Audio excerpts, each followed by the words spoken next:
अस्सलाम वालेकुम नाज़रीन, मैं हूं आसिम खान और आप देख रहे हैं BBN चैनल। आइए देखते हैं आज की टॉप 10 न्यूज़। अमेरिकी सदर डोनाल्ड ट्रंप ने एक इंटरव्यू में कहा कि रशिया, चाइना और पाकिस्तान ने चुपके से न्यूक्लियर हथियारों के टेस्ट किए हैं। उनका कहना था कि ये मुल्क अपनी मिलिट्री ताकत बढ़ाने के लिए सीक्रेट तौर पर तजुर्बे कर रही है। उन्होंने कहा कि अमेरिका अकेला ऐसा मुल्क नहीं रहना चाहिए जो ऐसे टेस्ट ना करे। ट्रंप के एनर्जी सेक्रेटरी ने उनके बयान को हल्का करते हुए कहा कि ये असल धमाका नहीं बल्कि सिस्टम टेस्ट था। गाजा में इजराइल का सितम अब भी जारी है, जहां सीज फायर के बावजूद भी इजरायली ड्रोन हमले में 2 फलस्तीनी शहीद हो गए। सीज फायर के बाद हलाक होने वाले अफराद की तादाद अब 236 तक पहुंच गई है। दूसरी जानिब जंग से बेघर हुए कई फलस्तीनी अब कब्रिस्तानों में पनाह लेने पर मजबूर हैं। कई खानदान तबाहशुदा इलाकों से निकलकर कब्रों के दरमियान रह रहे हैं, जहां पानी और खाने की सख्त कमी है। ये मंजर जंग के दरमियान इंसानी मुसीबत का सबसे दर्दनाक पहलू दिखाता है। सिर्फ कुछ हफ्तों बाद ही अफगानिस्तान में फिर से एक खतरनाक ज़लज़ला आया, जिसमें करीब 20 लोग हलाक और 300 से ज़्यादा लोग जख्मी हुए।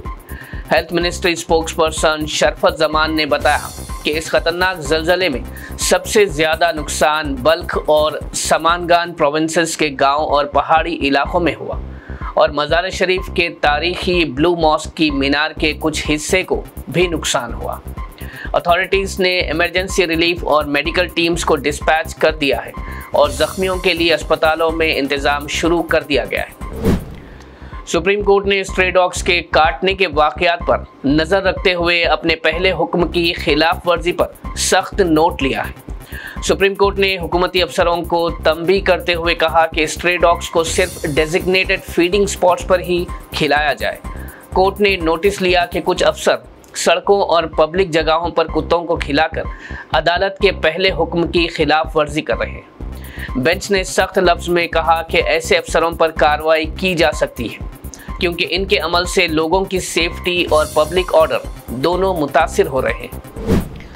बिहार के आने वाले असेंबली इंतखाबात से पहले आरजेडी लीडर तेजस्वी यादव ने AIMIM party chief Asaduddin Owaisi को एक्सट्रीमिस्ट करार देते हुए कहा कि उनकी सियासत सिर्फ वोट बांटने के लिए है। इस पर असद ओवैसी ने सख्त जवाब देते हुए कहा कि वो अपनी मजहबी पहचान पर फख्र करते हैं और उनका मकसद गरीब और पिछड़े तबकों की आवाज़ उठाना है।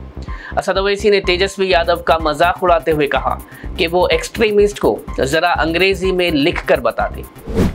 Chief election commissioner Gyanesh Kumar ने वोटर लिस्ट रिवीजन ड्राइव को भारत की जमहूरियत का एक माइलस्टोन करार देते हुए कहा कि इससे इलेक्शन प्रोसेस और ज़्यादा ईमानदार और ट्रांसपेरेंट बनेगा। उन्होंने कहा कि बिहार में 22 साल बाद वोटर लिस्ट प्यूरिफिकेशन शुरू हुई है, जहां डुप्लीकेट, आउटडेटेड और गलत एंट्रीज को हटाकर डेटा को अपडेट किया जा रहा है। ये मुहिम नवंबर से फरवरी तक 12 रियासतों में चलाई जाएगी ताकि हर एलिजिबल वोटर का नाम लिस्ट में शामिल हो और इलेक्टोरल रोल्स को बिल्कुल साफ और भरोसेमंद बनाया जा सके। AIMIM चीफ असदुद्दीन ओवैसी की दरख्वास्त पर सुप्रीम कोर्ट ने वक्फ प्रॉपर्टीज मामले में दोबारा समाअत के लिए रजामंदी जाहिर की है। असद ओवैसी ने वक्फ प्रॉपर्टीज़ के लाजमी रजिस्ट्रेशन के लिए वक्त बढ़ाने की अपील की थी, जिसमें वक्फ बाय यूज़र भी शामिल है, जिसके बाद चीफ जस्टिस ऑफ इंडिया ने कहा हम इस केस की नई तारीख देंगे। पहले ये केस 28 अक्टूबर को सुनवाई के लिए तय हुआ था, लेकिन उस दिन समाअत नहीं हो सकी थी। कोर्ट अब जल्द इस दरख्वास्त पर दोबारा गौर करेगी। तेलंगाना के चेवल्ला के करीब एक दिल दहला देने वाला हादसा उस वक्त पेश आया जब TGSRTC की बस एक टिपर ट्रक से टकरा गई। इस सानिये में 19 अफराद जाँ बहक और कई लोग जख्मी हुए। टकराव के बाद ट्रक का कंक्रीट बस के अंदर गिर गया, जिससे कई मुसाफिर डेब्रिस के नीचे दब गए। मुकामी अवाम और रेस्क्यू टीम ने मौके पर जख्मियों को निकालने का अमल शुरू किया। वज़ीर आला रेवंत रेड्डी ने इस हादसे पर अफसोस का इजहार करते हुए इंतज़ामिया को फ़ौरन मदद और इलाज का इंतज़ाम करने का हुक्म दिया।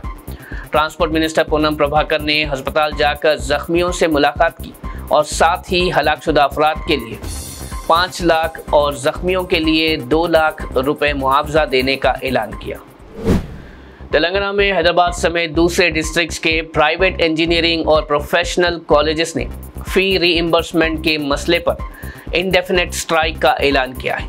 Federation of association of Telangana higher institutions का कहना है कि हुकूमत ने दिवाली तक 1200 करोड़ रुपए जारी करने का वादा किया था, लेकिन अब तक सिर्फ 300 करोड़ रुपए ही फी रीइंबर्समेंट के बकायात के लिए जारी किए गए। इसके अलावा एजुकेशन बॉडी 6 नवंबर को हैदराबाद के प्राइवेट कॉलेजेस के 1 लाख टीचर्स से मुलाकात का प्लान बना रही है। साथ ही 10 नवंबर को सेक्रेटेरिएट तक एक रैली निकालने का भी प्रोग्राम तय किया गया है। इस स्ट्राइक के सबब हजारों तलबा और टीचर्स परेशानी का शिकार हैं।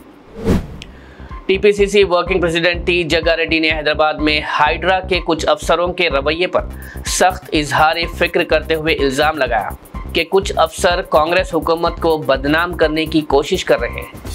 उनका कहना था कि कुछ ज़्यादा जज्बाती